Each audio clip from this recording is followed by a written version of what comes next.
13 سالہ معصوم فلسطینی ایمان الحمص، جس کے بدن پر وردی نہیں، اسکول یونیفارم تھا اور ہاتھ میں ہتھیار نہیں بلکہ اسکول بیگ تھا، پھر بھی اسے گولیوں سے چھلنی کر دیا گیا۔ 5 اکتوبر 2004 غزہ کے علاقے رفح میں صبح 7 بجے ایمان اسکول جا رہی تھی کہ اچانک سے اسرائیلی ڈیفنس فورس کے کچھ درندہ صفت فوجی اس کے سامنے آن کھڑے ہوتے ہیں۔ بی بی سی لکھتا ہے 13 سالہ فلسطینی بچی کو اسرائیلی فوجیوں نے گولی مار دی۔ جب وہ زمین پر گری ہوئی تو کمانڈر نے اپنی پوری بندوق اس کے جسم پر خالی کر دی۔ یہ کوئی غلطی نہیں بلکہ آرڈر تھا، کیونکہ ملٹری ریڈیو پر ریکارڈنگ موجود تھی۔ اسرائیلی کمانڈر نے اپنے سپاہیوں سے کہا، زون میں جو بھی حرکت کرے، چاہے 3 سال کا ہو، اسے مار دو۔ پہلی گولی اس کے کندھے پر لگی، وہ گر گئی اور پھر آفیسر کیپٹن آر اس کے قریب آتا ہے اور اس پر فائر کرنے لگا۔ پوسٹ مارٹم رپورٹ کے مطابق ایمان کے جسم میں 17 گولیاں لگی تھی، زیادہ تر اس کے سر، گردن اور سینے پر لگی۔ پوسٹ مارٹم رپورٹ میں کہا گیا،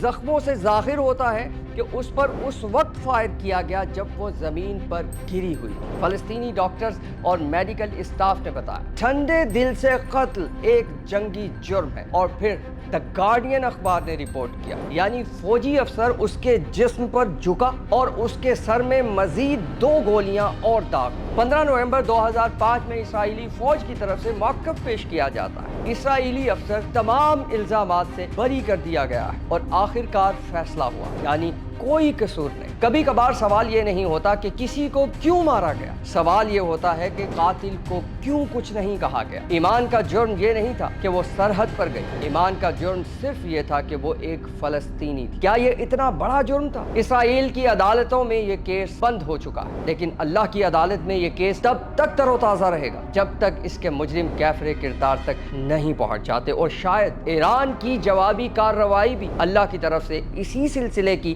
ایک کڑی ہو سکتی ہے۔ اس طرح کی مزید انفارمیٹیو ویڈیوز دیکھنے کے لیے ہمارے چینل انفو 360 پلانٹ کو فوراً سبسکرائب کریں، اور ہاں، بیل آئیکن کا بٹن ضرور دبانا ہے۔